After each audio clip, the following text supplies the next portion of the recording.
Banshee, Drop Dead Diva, Nashville, Girlfriends, the American version of Kath and Kim, Southland, Ghostface. I can just continue going on and on. I have a working actor in the house here, and also she's a holistic health coach. We're talking to Moniqua Plante next. You're tuning into the destination for TV superfan discussion, AFTERBUZZ TV. And now, let the buzz begin. One of the many shows that you actually were on for a minute. My 1 minute of fame. Little Girlfriends. That's Jill Scott singing that. Hi, you guys. Oh, sorry, not just Angie Stone singing that. Hello, you guys. Welcome to another edition of Spotlight On here on AfterBuzz TV and AfterBuzzTV.com. I'm your host, James Lott Jr. You can follow us on iTunes and YouTube. You can find this interview, and you can follow me at James Lott Jr. all over the interwebs. Yes, Junior, not Senior. That's my father. My guest today, I'm so excited. She is so beautiful inside and out. She has just an energy just emanating in this room right now. We're going to really talk about all of that because she's a holistic health coach too. The Plant Life. I like that name. Play on words. I love it. And we're going to talk about all the shows I just mentioned. I was like Nashville. She had an arc on that for like a season, I guess, on that too. Whole season. Yeah, whole season. Yeah. I know. It's like, yeah, she's working. And she's working at Moniqua Plante. How are you? I am awesome. Thank you for that fabulous intro. I'll just follow you where we go and just introduce you to people, right? I know. I was like, I have my own I love it. We both have our dimples too going. I love the dimples going on. Exactly. Yes. Now, I mean, in all seriousness, you've been working for a while now. Yeah. Well, I have to say the last couple years has really been super fabulous, and I just feel so grateful and blessed, and all of that stuff. It's always where you're like, thank you. This is happening. Because this is not an easy business, right? It definitely has its ups and downs, and it definitely has its slow times where you're like, wait a minute, what the blank am I doing with my life? Right. Like, right. I love what I do so much, but there are those downtimes that you really start to question, what you're doing. And I think that's where, having, another passion or, creating your own work or whatever it is that like keeps you going and keeps your passion at its peak is so important. We're going to talk about pillow talk, speaking of your passion, we're going to talk about that. And so, but first we're going to talk about the first thing. Please put that picture up. You are a holistic health coach, The Plant Life. You're on Facebook, you're on Twitter, you're on all over the place, and you have a website. So I'm like, because I'm a certified life coach myself. I love it. And I just got my second certification this week. Ooh. So I'm an ACC now, this thing. I love how we could put all those initials after our names. I got like CCHP and AAP. Yes, I have I don't know what the heck that is, but I got CATCC, I have an AFIS, I got like 5 sets. That's my name. Everyone's like, ooh, you're fancy. I know. Well, I'm not really that fancy, but yes, I get it. But I love having letters after my name. It's really funny because coaching is something that's my other life too. So how did you fall into this, or was it a calling that came to you? It's something I've been in. I mean, I had to, kind of cure my own issues, if you will, with just food and health. And, it's been something that's sort of, probably the last 5-6 years has really been, at the forefront in my life. Obviously being an actor, I was a fit model for years. So talk about really understanding, this kind of ridiculous pressure we put on ourselves to look a certain way or be a certain size. And I actually had to be a certain size. Wow. As a fit model, you get measured pretty much every week. Wow. So it's a lot. And, the funny thing is, nobody really knew that I kind of had any struggle. Like on the outside, I really seemed like, oh, I got it all together. Yeah, I'm good. I maintain my weight easily. It's no problem. But I mean, I was a crazy calorie counter, weighed my food, measured it, did every sort of different diet, paleo, vegan, raw, you name it. I cleansed and detoxed. I was like addicted to it. And then finally I ended up getting really, really sick. Ooh, I'll do it. Yeah, it's always that thing. It's like, oh, you got to hit rock bottom before you figure your shine out.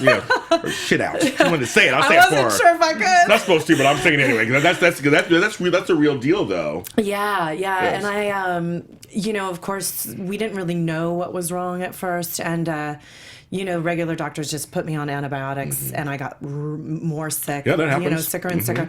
And finally, I just kind of had to take matters into my own hands, and I went to a holistic health practitioner. Yeah, okay. And through that, we, ended up, finding out what it really was. I had a really, really intense case of food poisoning. Wow. It was the same sort of bacteria that causes food poisoning, but mine lasted literally, no joke, for like 3 months. Oh my God. Yeah.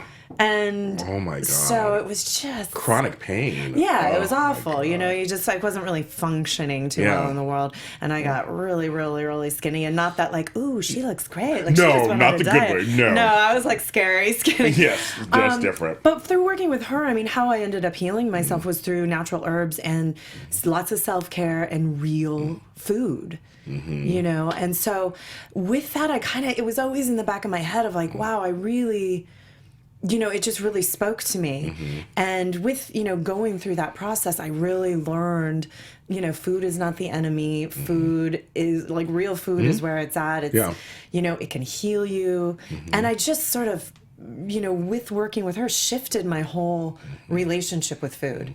And, you know, I ended up always kind of then helping friends and family and stuff like that. And, you know, a couple of years ago, I just thought, you know, it was really something, just sort of a fun thing where I was like, oh, you know, I'll just go get my certification, you know, sort of my other dream job and see what happens. And it just sort of naturally took off. Well, I'll tell you, I come from a family of medicine women who, like, you know, who would always, as a kid, would say, okay, drink this herb in your tea and it'll help this. You do this over here. And like, it wasn't called holistic back then. It was just, they was like the natural way. Absolutely. Or home remedies, they would call it. People would call it. And I always say that holistic is kind of close to, it's a close cousin to that, because it's kind of saying taking natural things from the earth instead of heavy drugs to actually affect change on something that's happening to you. Yeah, well, in the holistic approach, the thing I really love about it, not only is it, you know, of the earth and things like that, but it also looks at the whole picture of a person, because it's not just the food we eat, it's how we live our life, it's our relationships, it's our work life, it's our spirituality, it's our physical movement, it's, you know, and how we actually take care of ourselves. You know, most women, especially, you know, now this is true for a lot of people, but women especially as mothers and, you know, entrepreneurs and all that stuff, like really put ourselves last. And, you know, their idea of self-care is like the occasional eyebrow wax. Not it. Yes, not it. Exactly. You know, so it's my whole MO is really getting people to have a life full of real food and real self-care and not feel guilty about it. I always say that women have the natural propensity for multitasking. Absolutely. Just natural, because you're the mothers, you're the wives, whatever. And it's like, in the old, how do you guys always say Mother Earth is like, that's a female. And so, it's always taking care of everybody else. And then it's like, oh yeah, there's me. I should wash my hair, or maybe I should go do a yoga class once every 2 months. Like, that's not enough. You need to like really take care of yourself. Absolutely, and there's a big confusion, I think, between self-care and self-indulgence. And, you know, really taking the best care of yourself and taking that time, which some people may be like, oh, you're selfish. It's not selfish, because you're allowing yourself to be the best version of yourself, the most energetic, the most together, the most grounded. So then you actually have the energy and time and capability of taking care of those other people that you really love. Oh my God, you speak my language. I tell people all the time, you need sleep. Sleep. People are like, oh, I get 4 hours. I'm great. No. Blah, blah. It's like, no, you need sleep because, and I used to be a nurse. So you need sleep to regenerate your body so that it can actually, you could function better when you're awake. Absolutely. You know, it's so funny. Some of my friends are like, really? You're going home? You're leaving? Right. I was like, yeah, I got to get 8 hours. Yes, exactly. No, I don't compromise it. And I'm the same way. I'm usually 7. I'm good. I'm a good 7. I'm like, on average, I get about 7. And I'm like, I really believe it. And my friends will laugh at me. I'll go to bed at 9 o'clock in the evening sometimes. They're like, you going to bed? I'm like, I'm tired. Yeah. I've been up since 7. I'm ready to go to bed. If you think about it, your body doesn't make a mistake. You know, we don't forget to breathe. Our heart doesn't stop beating. If it does, you're in a lot of trouble. Yes. You know, but in general, if it's not functioning at its full capacity, then it's telling you something. And it doesn't mean that it needs a Red Bull or that more sugar or anything like that. You know, it's really sort of looking at your body is giving you a huge message. I'll tell you, when I changed careers, my stomach hurt every day for about 6 months. I was just, my stomach just hurt. I hated going to that job. I hated that field. I made the decision to quit. My stomach stopped hurting. Literally the next day. Isn't it amazing? I mean, that's what I'm talking about, holistic, like looking at all that stuff. Like, do you have, if you come home and you eat yourself out of house and home, is it because you have an eating disorder, or is there disorder in your work house or your relationship house, or, what is it? Because for you in this instance, it was your work house. It was completely. And when our adrenal glands and stuff are so shot, our body doesn't process anything correctly. Nope. So that's where the self-care comes in. Seriously, take care of yourself. Yes. And but I want to make sure I get talked about that. So it's called The Plant Life, and so you are on different social media, like I just said. So yeah, well, it's my last name, so it's Plante. Yes. So it's a little play on words. It's so funny, when I was trying to come up with a name for it, a friend of mine was like, girl, your last name is Plant. Yeah, totally. I'm like, hello, it totally fits. I love it. Yeah. Like, my name's Lott, and my practice is a lot of help. Oh, there you go. I mean, just our last names fit right. Thank you, parents, or fathers. Exactly. I guess. Thanks for having those last names. But it's so, it works so well, too, with what I do. As an actor, obviously, we have to keep ourselves in such, really great physical shape. And a lot of actors don't realize that, when we get hired, they're not just hiring us for, our skill as an actor. They are hiring the entire package. Yes, they are. So, that doesn't mean you have to be a size 0 at all, but it means you have to be at your optimal health. Like, one of the things that really made it so clear to me was when I was on Nashville and flying back and forth between LA and Nashville pretty much every week, every other week for like 7-8 months. Wow. I couldn't I couldn't be sick. No. I had to be at the peak of my health. That recycled air and planes and everything. Yeah, that's what I'm saying. And I remember thinking, like, wow, if I hadn't been taking such good care of myself, I would not have been able to do that. Oh my God! Oh my God! It's so great. So that's so. I'm looking forward to seeing more of that and what it goes on with that. That's a great. Fun. You're here to affect change people, and I love it. I love it. I love it. I love it. I do. I love it. We're going to talk about another thing in your life that was. We're going to show a clip from it. I believe I have. Oh, yeah. Just a clip. This is when you won an award for this movie. Oh. So let's go ahead and roll that clip. It's only like 50 seconds. We can kind of hear it, but it's kind of fun to see you. He's so excited. And thank you, AOF. Seriously, this is my first time here, and everyone's been so amazing, and it's really cool to be surrounded by so many amazing filmmakers. So thank you for that. And this has been a really cool journey for me because I come from the comedy background. And let me tell you, kicking ass is a lot more fun. Most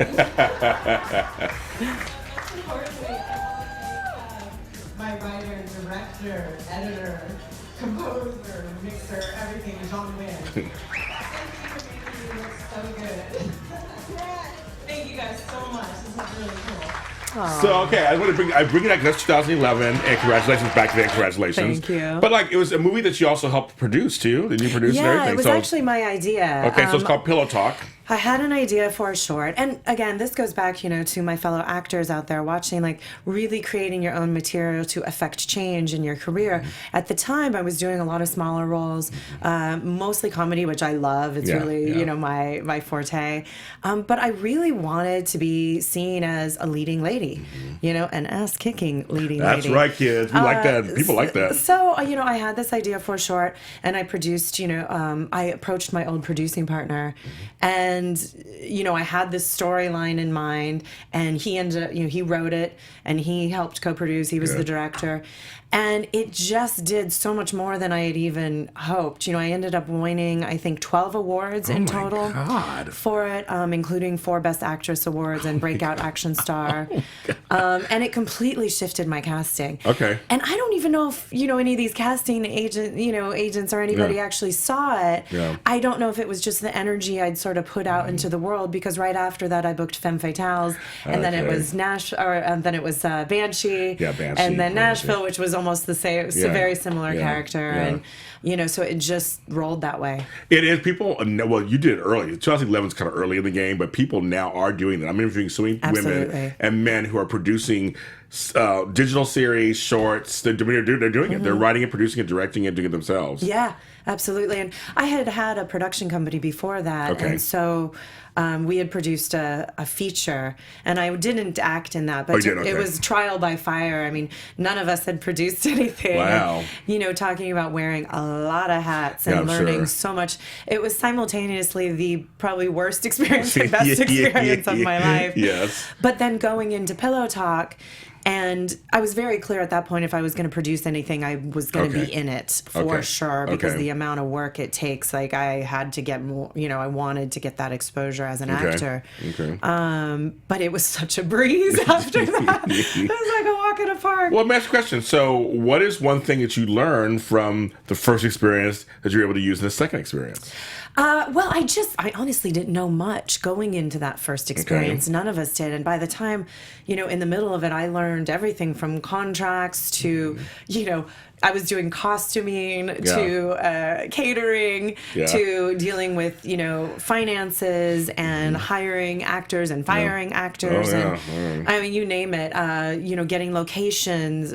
We did everything. Yeah. So, you know, also there was a lot of hands in that one. Okay. So for me, it was also trying to keep it as streamlined and simple as possible going into the next one. Yeah. So, you know, it was a short film. Yeah. So, you know, one location, two actors. That's good. A really, really amazing script, and an amazing director and DP.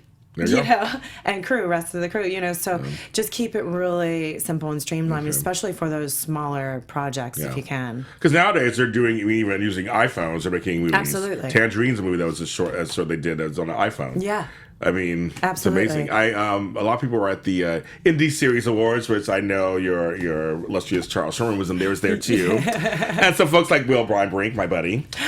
Oh, he's my buddy. I will do anything for him. He knows that too. Will. He gave me a shout out at the awards, and I told him, I was so touched. He actually gave me a shout out. That's awesome. I know you guys were together at some award thing recently or something. Oh, we went to we're old friends, and you know we have all the same reps, so we go to a lot of things together. Yeah, he's great. But would you ever produce again now? You've done it a couple of times. I would, and it's so funny. It's come up for me, you know, in the last couple of years a lot, but it just would have to be the right, you know, project. And you know, would I do a short again, or would I try and do a feature? Yeah. You know, I'm in the middle of writing a feature length comedy. Oh, good. Okay. Female driven, but I'm hoping that would be that's much more commercial, big thing that, you know, I'd want like Amy Schumer to star in, or you know, Kristen Wiig. I wrote The Best Friend really great. Okay, yay! Okay, there we go. I love promote. Please promote on here. Please go to her. Come on, Amy, call her up. So you know, I don't know. I don't know, but you know, I would love to do again. You know, it's just a matter of what would that do for me, and you know, that sort of thing. You have to see like where it is as a stepping stone in your career. Are you there now with that? Like in any project, you're going, okay, will this really forward me or add to my career or take away? Do you do that now? Absolutely. You know, I got some really great advice from a couple of really wonderful people, and they always say sometimes there's a lot of power in saying no. Yes, there is. Oh, yes, there is. You know, we don't have to say yes to everything. And I know, you know, I felt that way when I was starting out. You know, I moved here, 10 years ago. Wow. And you just want to work. Yeah, no, right. You know, but at the same token, is that work ever going to get seen? Are you going to get footage? Is it something that's going to, at least you can put on your reel? Is it a credit? What kind of credit is it? You know, you really have to start looking at all of those things. And, you know, I had a really funny experience recently, and this is where sometimes you have to check your ego, too. It was a little ego check for me, is I had an audition for a movie of the week. Okay. And it was a really small role, and my ego was all like, ugh, God, that's not gonna do anything for me. So silly. And I'm not even gonna do it. And then I thought, well, that's dumb. Right. You know, they're great casting directors who cast it, Emmy Race, and you know, they do 14 or 15 of those movies a year. They may remember you later for something bigger. Exactly. And so, you know, I went ahead and submitted the audition, didn't hear anything, and then 2 weeks later they called and offered me a much bigger role. See, there you go. So you just never know. Right. And it was an amazing cast and crew. I knew the lead. Bradford May was directing. He's done a million amazing projects, and he does a lot of those now. And then I was just at another event the other day, and I met this other director, and he was like, "Oh, I do movies for Lifetime and Hallmark." I'm like, "Oh, I just did Groomzilla." There you go. I'm like, "Oh my God." So, there you go. it was this weird 6 degrees of separation, and it ended up being such a fabulous experience. So, yes, there is a lot of power in saying no, but also just make sure that your ego isn't getting in the way, and you might miss really fabulous opportunity. Which is so true, though, because it's like, because they always say there's no small roles. They always say that. But I always tell people, when you go on auditions, I used to be an actor for a minute. I did all that too for a while. When you go on auditions, that sometimes the directors or the casting people will remember you. Absolutely. And later on call you in for something. And my teacher always says, don't turn down any role that actually hasn't been offered to you yet. yeah. That's true. That's funny. That's so true. Go for it. And if they offer it to you and it's not what you want to do, then don't do it. Yeah, but be professional about it, obviously. You don't want to ever put anybody in a bad position. But yeah, don't turn down anything that isn't yours yet. Yes, exactly. And the thing is, we're in a business where there are 8 million people just like us in this business. Absolutely. Just all fighting to get even where you are. Yeah. Yeah, that's where you have to...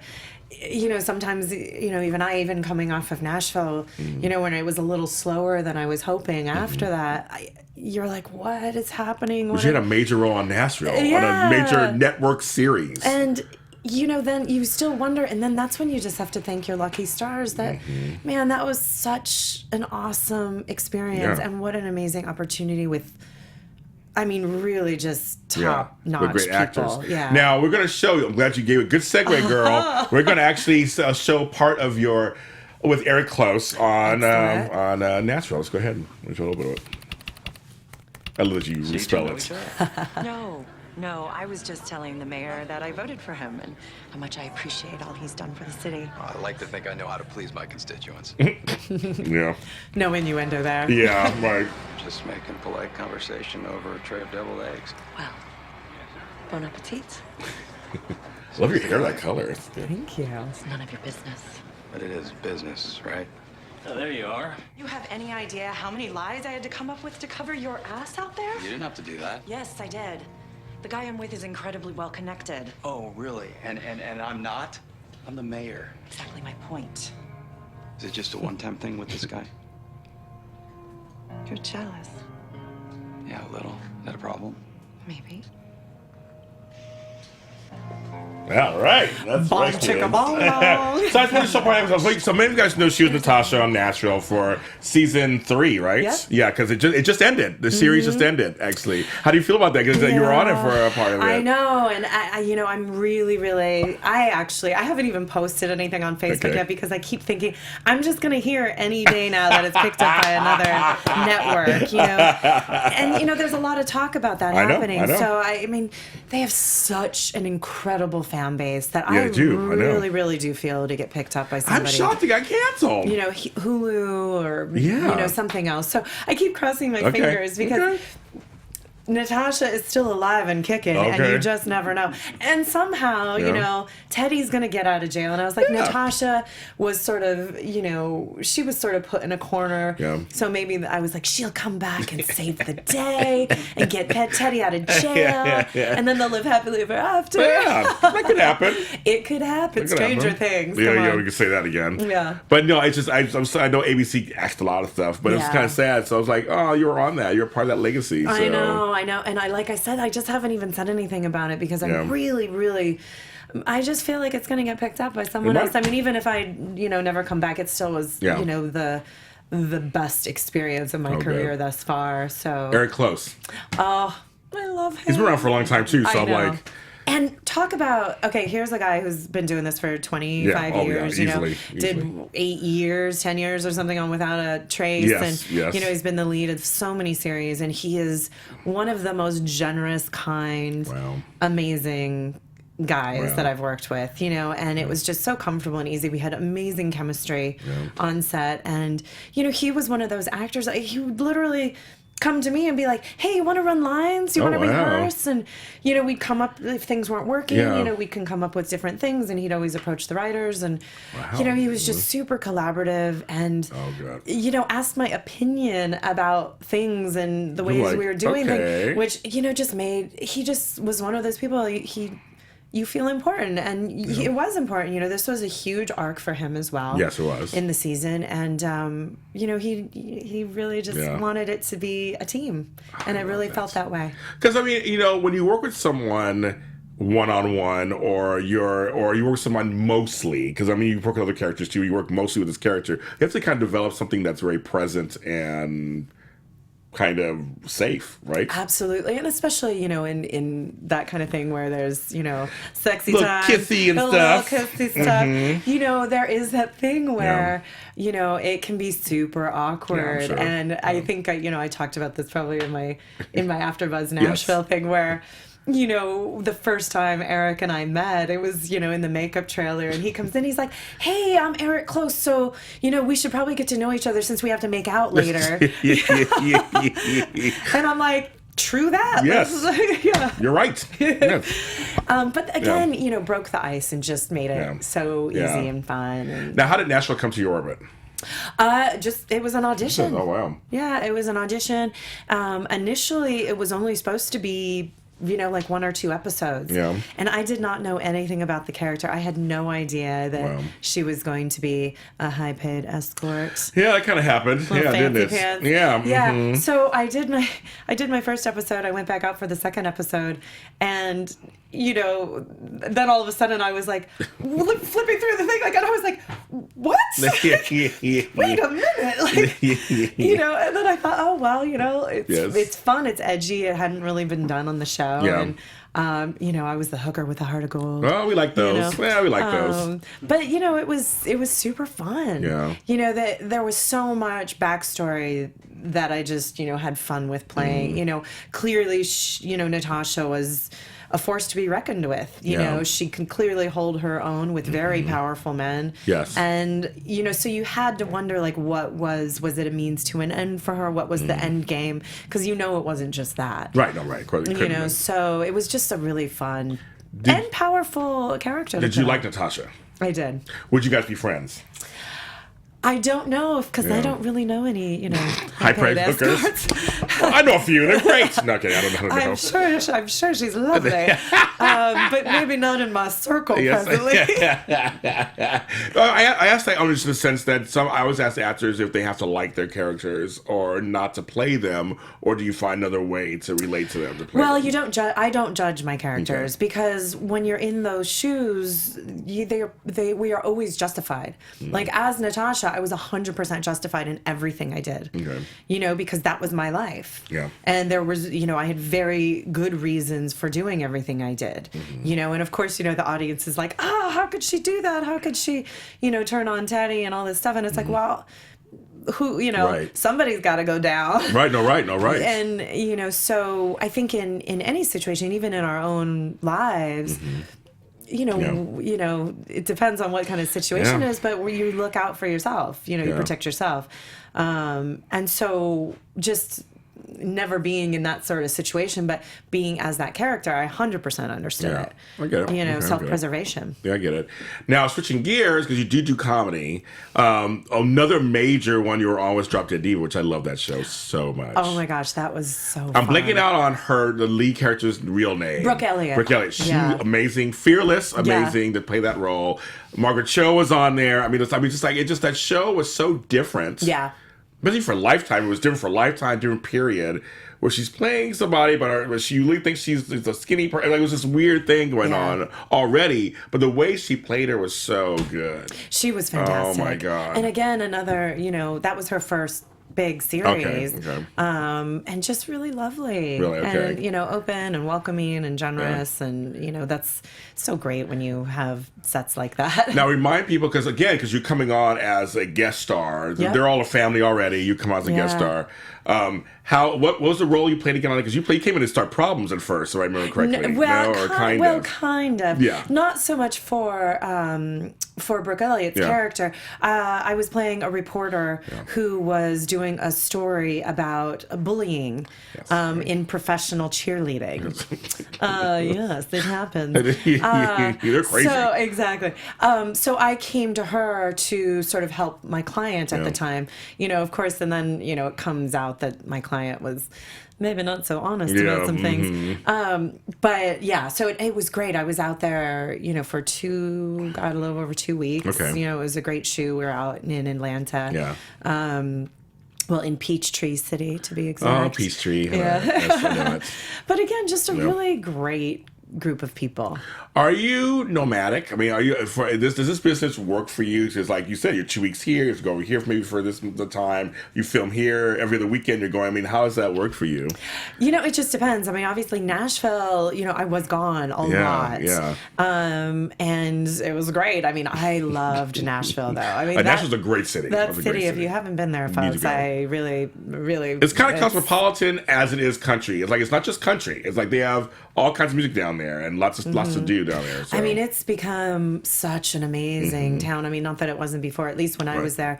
It has an amazing art scene, clearly a fantastic music scene. I mean, there's like awesome music every 5 steps you take. Yes, exactly. And it's become a real big foodie town now for me. I was so worried. I was like, oh, everything's going to be fried. No, it's become this foodie town. Lots of farm to table, organic. Yes. Really, really wonderful restaurants. And some of the nicest people I have ever come across. I agree. Yeah. I've been to Nashville and Memphis, and they're just both. So I didn't mind traveling at the time. At all. I mean, the only thing that was hard is I did have a boyfriend at the time. That maybe wasn't so great. Oh my God. But he. But as an actress, anybody has to date you anyway to kind of know that you're an actress. I mean, you may get called to go to Vancouver for like a month, or New York for a couple of weeks, or you might get. And ideally, you're with someone who either is in the industry or maybe not in the industry but understands that sort of lifestyle. Yes. And really you just have to be so supportive of each other no matter what. Communication, obviously. Yeah, communication. Ultimately, love and respect. At the base of anything. Yeah, because I know most actors, like, especially for you, because you've done many different things, that you don't usually. Not everybody gets a series, and it's on a series for 7-8 months. I mean, a lot of times it's roll. Play, role, music. I mean, you're doing all kind of commercials. You're doing, You travel here for a week, you travel there for a week, and that's sort of what was happening before Nashville. And Nashville was, obviously such a longer period of time and lots of travel. So not with that boyfriend anymore. Wasn't the right fit. That's what it was. Definitely. Wasn't the right fit. That's what happens. Was not the right fit. Now you've also done some other shows, and I'm gonna say some names, and I want you to tell me what first comes to mind. A little word association. Okay. It could be a sentence. It doesn't have to be just a word. So I'm saying word association because that's what they kind of call it. But I'm gonna say names, and if you don't remember anything from that series, that's fine too. Okay, so I mentioned Banshee. Oh, the albino. And it just ended also. Another show just ended. He was... Yeah. I think it's... Joe Gatt. Yeah, yes. Joe Gatt. He's a very good friend of mine, he's a nice guy. I met him... I was in his first episode as well. And so I met him while I was shooting.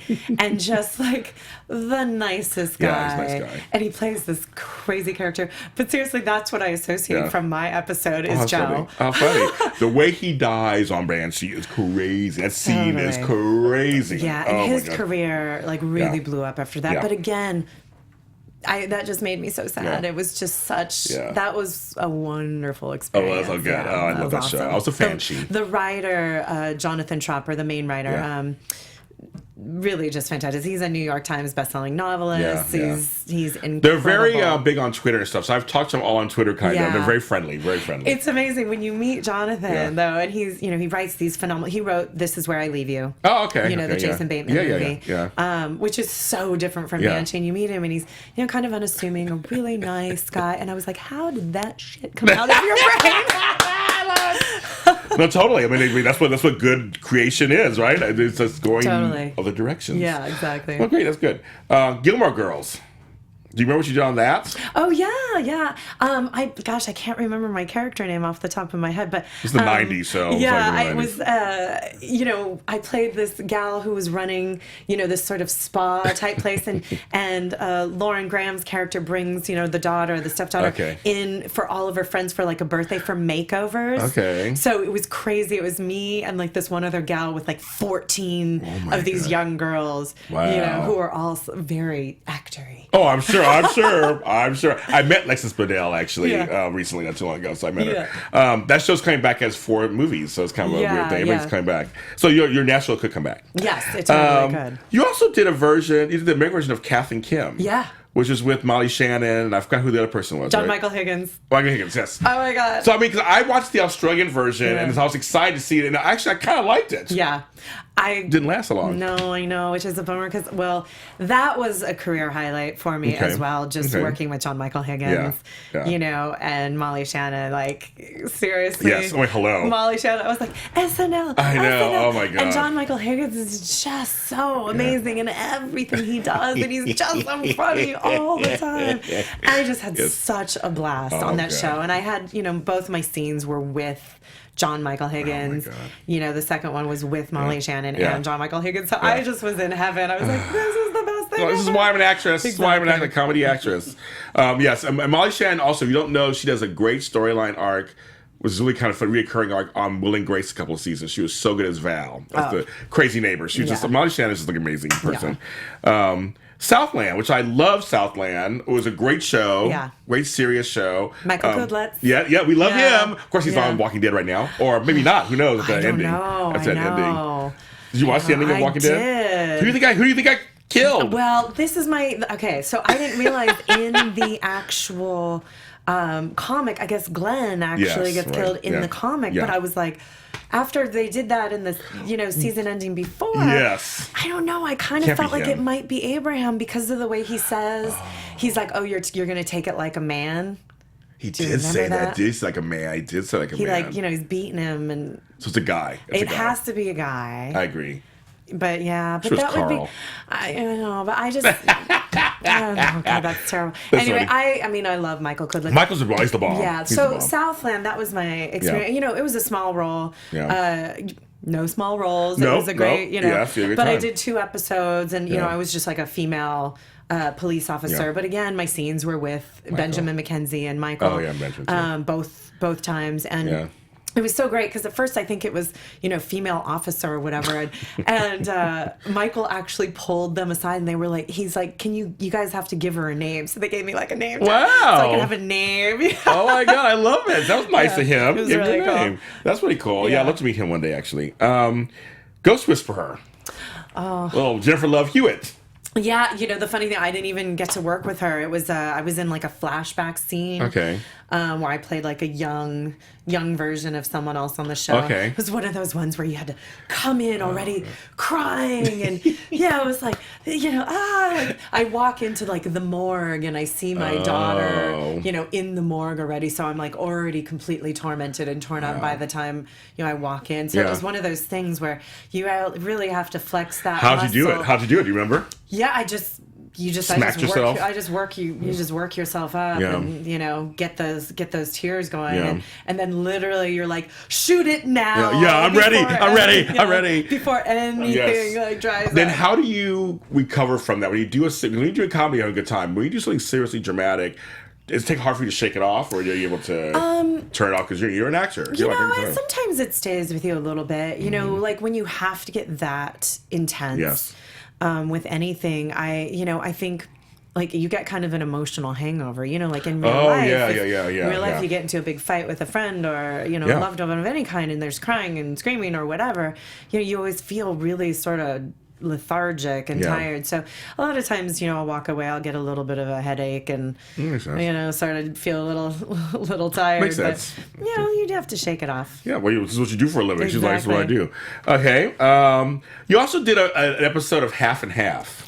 That was my very first Rachel TV True, credit. which is one of the halves of Half and Half. I host shows with her sometimes. Oh, no way. She's part of AfterBuzz. Oh, that's awesome. So she's a great girl. But you did, so that was your first job? That was my very first first credit. Oh my God. Yeah. And do you remember how you felt when you booked it? Oh my God, I thought I was gonna pee my pants. I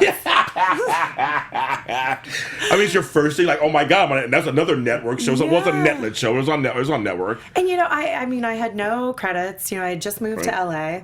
Or I don't even know if I had moved here yet. I think I was like in the process of moving, and had my first, got my first manager, my first, so yeah, it was one of those ones where, my auditions were sort of few and far between. Yeah. And I was just excited to be auditioning, and then when you book something, you're just like, oh my God, it's all happening. I love that. But in a way, it's like, that's the excitement that we should all kind of still try to have. I know we're in this business for a while, but you should try to feel excited when you book something. Oh, for sure. Why not? Like it's hard to book stuff, and when you do, you should feel some kind of thrill. Hell right? Yeah. Like the first time. When I booked Nashville, and again, I didn't even know it was going to be, as big as it was.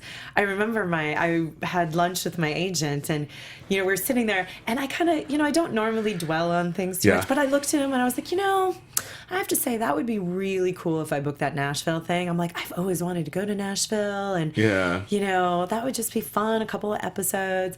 And then all of a sudden, it was so kismet. He looked down at his phone. He's like, oh my gosh. He's like, you're pinned. Like, you're top choice for Nashville. God. And we were both like, I love it. Oh, I love it. Jumping up and down. And then a few days went by, and that was it. I booked it. Oh my God, I love it. Yeah. And then, of course, I played the Girlfriends theme. So you did an episode of Girlfriends, apparently. And that was back in the 2000s or whatever. That was my second credit. So you went through the black shows first. Oh, yeah. Apparently. I was the token whitey. Yeah, exactly. You went through the black shows first. We gave you a start. Absolutely. But that's great. So do you remember anything about that experience? It kind of works. It was fun. It was really, again, all those shows, like, you're new. You don't really, I was so nervous those first couple shows because you just don't want to F it up. You're like, my two lines. You want to come in, deliver, and then. Yeah, your 2 words, your 2 lines, whatever it is. You just want to do a good job. Yeah. But you're I was so nervous. I remember. I mean, now now I'm so focused, and, you just. The same thing, though. You still want to obviously do your best work, but I don't get as nervous anymore. It's sort of like it's job. Yeah. Bay Area, folks. We have Bay Area in common. I sometimes miss living up there, and sometimes I don't. The weather, I like down here better. Woohoo! NorCal in the house. NorCal in the house. Yes, I'm a NorCal person too. But what's so funny? You're gonna die because I was reading part of your bio. I've never been to Great America. Isn't that funny? I've never been to Great America. Oh my gosh. I don't even, is it called Paramount's now? Who knows I don't even know. It might be something totally Because I've done in Vallejo, I've done the Six Flags thing or whatever thing is. I've done that for years. But I used to come down here and go to Magic Mountains. I did Great America. Oh, I loved Great America. Well, obviously, and also in the 4th grade, you went to a friend of Great America. Yes. That's how I got my acting bug. Yeah, my friend was in The Music Man. I remember this so clearly. Yes. And one of the kids got sick or didn't show up or something, and literally she was like, "You want to do it?" And I was like, I had no idea what I was doing, But I got to be, it was like the featured, chorus where I got to be the kid who everyone marches out, and I was the kid facing the wrong way, which was great because I had no idea what I was doing, so I probably would have done that naturally. Anyway, I was done anyway. So. But after that, I started. I joined the San Jose Children's Musical Theater, and I was doing ballet and then ice skating. So I kind of had that, performer thing even back then. Explain to folks, just what are some of the differences of being from Northern California than living in Southern California? They're just things that you carry with you as you left there. For me, I guess it was more of just a calmness. There's a calmness and a groundedness. I agree. And you can definitely lose that here, but that's something, obviously with our coaching and all of that stuff, I'm like, I get off track, but I'm like the bionic woman when it comes to getting back on track faster, stronger, better. Yes, exactly. When I get back on. Same here. And, there is just a groundedness, because they just don't have that sort of, you know, there's an energy down here, like this kinetic, you know, sort of thing that I don't think is up there as much. I agree. Yeah. They do have acting and stuff up there, but it's just Absolutely. it's not the same. Well, it's not the center of their economy. It's not the center of that universe up there at all. That's true. You know, they have a wonderful, huge theater scene. Oh yeah, totally. Oh yeah, completely. Yes, ACT and all that stuff up there. Absolutely. I went to ACT. Oh, you did? Okay, yeah, you know, but you know, it's just not the focal point. No. You know, whereas everybody down here is something in entertainment. That's true. You're right. Because up there, well, a lot of tech stuff up there right now. But you're right. It wasn't. You know, they have a huge theater scene and things, and they do film some things up there. Oh, we see things all the time filming there. But you're right. It's not the focal point up there. Yeah, and so I think people just aren't in that mode. You know, like down here. You know, like I was saying, you know, we get so consumed and so obsessed with how we look, how people think, how people's perception, and all that stuff. And I just don't think people care as much about that kind of stuff up there. I'm an urban gardener. All my fans know that I'm an urban gardener. I have my garden. I'm working on my yard. I live near LAX. And so I have a nice little I have a huge backyard, and that's my sanctuary. That's where I go outside and dig in the dirt. Yeah, I love it. I've got a little garden going in my back patio. I live in Venice. Yeah. And, yes, okay. So I'm definitely, love being outdoors near the ocean. Well, me too. And, all of that stuff. That's also, I think, really a huge important part is that grounding of just being connected with nature. I agree, and I know for me, because I don't live in Hollywood or in downtown where they do all the filming, and I don't live out here where the studio is either. I get to go away from it. Yeah, and there is there's definitely an interesting energy in Venice too. Yes, there is. It reminds me a lot of San Francisco. I see that. I mean, it's changing so much now. There's just so much Silicon Beach. Totally. Beach. Yeah. So that's kind of bumming me out a little bit. But when I first moved there, the reason I loved it so much is it's just a lot of color, artsy, super colorful. Oh yes. Every type of different person. Completely. And, every different level and place, and and I liked that. There's still a little danger. There's still a little I know that sounds crazy, but it just reminded me of San Francisco a lot. I agree. I totally agree. Yeah, LA's changing, folks. It really is changing down here. Very fast. Very fast. Sure, very fast. Well, thanks for being on the show. Oh my God, this was fantastic. Anytime. You have to come back anytime. I would love it. You are my favorite. Oh, thank you. You're the best. You're the best. So tell folks in that camera where they can find you online. Okay, well, everything is my first and last name, pretty much. It's spelled a little funky because it's fancy and French. It's MoniquaPlante at everything, basically. Yes. So I'm at Moniqua Plante on Twitter and Instagram. My Facebook is The Real Moniqua Plante. You can also find me at The Plant Life, which is the PLANTE. And did I miss anything? I think you caught everything. You're good. Yeah, pretty much. I think I'm the only person with my name. So. I think so too, girl. I think you have nothing to worry about at all. And you can follow us, all of our shows, our Spotlight Ons. I do a bunch of them here on AfterBuzz TV, AfterBuzzTV.com. We're also on iTunes. So go to AfterBuzz TV on iTunes or YouTube, look under Spotlight Ons, and you'll see these shows. And this show will be on there too. And you can follow me on all social media at James Lott Jr., where I'll have this posted on my Twitter, Instagram, Facebook, everything that's on YouTube, Snapchat, whatever. I'll have it everywhere. Thank you for watching, and I'll see you next time. From executive producers Maria Menounos, Kevin Undergaro, Phil Svitek, and the entire AfterBuzz TV staff, we would like to thank you for listening to the AfterBuzz TV network. To watch or listen to other after shows and post comments or questions, be sure to visit AfterBuzzTV.com. I'm Sir Richard Wentworth, and this has been a presentation of AfterBuzz TV. The views expressed herein are those of the hosts only and do not necessarily reflect the views of AfterBuzz TV or its owners or principals.